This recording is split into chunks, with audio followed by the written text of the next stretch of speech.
నేడు నాగపంచమి. చలిచీమ నుండి చతుర్ముఖ బ్రహ్మ వరకు, రాయి రప్ప, చెట్టు చేమ, వాగు వంక, నీరు నిప్పు, ఇలా అన్నిటా దైవత్వాన్ని దర్శించే దివ్య సంస్కృతి మనది.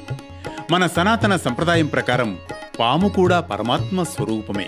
1000 పడగల ఆదిశేషుడు విష్ణుమూర్తికి పానుపు, పరమేశ్వరుడి కంఠాభరణం, వినాయకుడు నాగయజ్ఞోపవీతుడు. ఇంత విశిష్టత కలిగిన నాగుపాముకు సంబంధించిన నాగపంచమి విశిష్టత, ఆంతర్యం తెలియజేసేదే వేటూ న్యూస్ పరమార్థం. శివాభరణం ఘోరరూపం పంచ ఇంద్రియ తారకం. శివాభరణం ఘోరరూపం పంచ ఇంద్రియ తారకం. శ్రావణ మాసం శుక్ల పంచమి తిథి రోజున నాగపంచమి సందర్భంగా నాగుపాములను ఆరాధిస్తారు. అలాగే కార్తీక మాసంలో వచ్చే శుక్ల పంచమి నాడు జరుపుకునే నాగపంచమి కూడా ఈ సంప్రదాయానికి చెందిందేనని పండితులు చెబుతారు.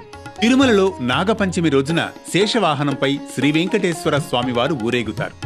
శ్రీ మహావిష్ణువుకు వాహనంగా, ఆభరణంగా, పాన్పుగా సేవ చేస్తాడు శేషుడు. అనంతమైన శక్తికి, జ్ఞానానికి, భక్తికి ప్రతీక శేషుడు.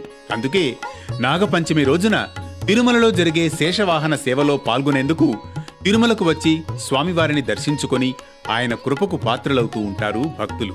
త్రేతాయుగంలో లక్ష్మణుడిగా, ద్వాపరయుగంలో బలరాముడిగా ఆదిశేషుడు అవతరించాడు. యమునా నదిలో శ్రీకృష్ణుడు కాళీయమర్దనం చేసిన రోజునే నాగపంచమిగాను, గరుడ పంచమిగాను జరుపుకుంటారని ఆధ్యాత్మికవేత్తలు పేర్కొంటారు. స్కంద పురాణంలో నాగపంచమి విశిష్టతను సాక్షాత్తు ఆ పరమశివుడే వివరించాడు. ఆదిశేషుని సేవకు సంతోషించిన శ్రీ మహావిష్ణువు ఓ వరం కోరుకోమంటే అందుకు శేషుడు తాను ఉద్భవించిన పంచమి రోజున సృష్టిలోని మానవాళి అంతా తనను పూజించాలని ప్రార్థిస్తాడు. అందుకే ఆదిశేషుని కోరికను మన్నించిన శ్రీహరి శ్రావణ శుద్ధ పంచమి రోజున సర్పపూజలు చేస్తారని అనుగ్రహిస్తాడు. దోషహరణం కీర్తికరణం విత్తకల్మషనాశకం అర్థదేహమంగళం నాగనాగం ఆశ్రయేహం అర్థదేహమంగళం నాగనాగం ఆశ్రయేహం. ఈ రోజున మట్టి తవ్వడం, చెట్లను నరకడం వంటివి చేయకూడదని మన పెద్దలు సూచిస్తారు.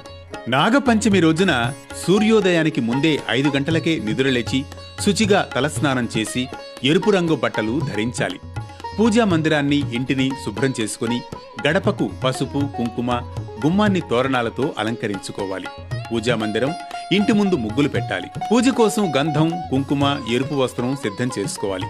తెల్లని అక్షతలు, ఎర్రని పువ్వులు, మందార మాలలతో పాటు నైవేద్యం కోసం చలిమిడి, చిన్న చిన్న ఉండ్రాళ్లు, వడపప్పు, అరటిపళ్ళు సిద్ధం చేసుకోవాలి. 2 ఎర్రటి మట్టి ప్రమిదలను తీసుకుని దూదితో 7 ఒత్తులతో నేతితో దీపం వెలిగించి ఉదయం 9 గంటలలోపే పూజను పూర్తి చేయాలి. పూజ చేసే సమయంలో నుదుట కుంకుమ ధరించి పడమర దిక్కున తిరిగి పూజించాలి. ఓం నాగరాజాయ నమః అనే మంత్రాన్ని 108 సార్లు జపించి పుట్టవద్ద నాగ ప్రతిమకు కర్పూర హారతులిచ్చి నైవేద్యం సమర్పించుకోవాలి. నాగపంచమిని అనుసరించిన కుటుంబానికి నాగదోషాలు, అకాల మృత్యు భయాలు, పిల్లలకు కళ్ళు, చెవులకు సంబంధించిన దోషాలు తొలగిపోతాయని శాస్త్రవచనం. అలాగే పొట్టలో పాలు పోయడం వల్ల వంశాభివృద్ధి కలుగుతుందని పండితులు చెబుతారు. పూర్వం ఒక గ్రామంలో ఒక శ్రీమంతురాలు ఉండేది. ఆ సుగుణవతికి చెవిలో చీము కారుతూ ఉండేది. సర్పం కనబడినట్లు, కాటు వేసినట్లు స్వప్నాలు వస్తూ ఉంటాయి. ఎన్ని పూజలు చేసినా, ఎన్ని శాంతులు చేయించినా కలలో పాములు కనబడడం, కాటు వేయడం తగ్గకపోవడంతో ఒకనాడు ఒక సాధు పుంగవుడు సర్పదోషం వల్ల ఇది సంభవించిందని, నాగపంచమి నోము నోచి సర్వశుభాలు పొందిందని ఓ పురాణ కథనం. ఈ నాగపూజ వెనుక యోగపరమైన అంతరార్థం కూడా ఉంది. మన వెన్నెముకకు అడుగు భాగంలో మూలాధార చక్రం ఉంటుంది. ఆ చక్రంలో కుండలిని శక్తి ఇమిడి ఉంటుంది. అది నాగదేవతగా ధ్యానంతో ఆ కుండలిని శక్తిని కదిలించి సహస్రారం వరకు తీసుకెళ్లిన యోగులు మహనీయులవుతారని, అది నాగశక్తిగా పేర్కొంటారు. ఇది నాగపంచమిలోని ఆంతర్యం, పరమార్థం. వేటూ న్యూస్తో ప్రతి ఉదయం ఓ ఆరాధన, పరమార్థంలోని ప్రతి వాక్యం ఓ ఆత్మస్పర్శ. ఇప్పుడు తీసుకునే ఈ విరామం రేపటి ప్రారంభానికి మరో శ్రీకారం. మళ్ళీ రేపటి పరమార్థంలో కలుసుకుందాం.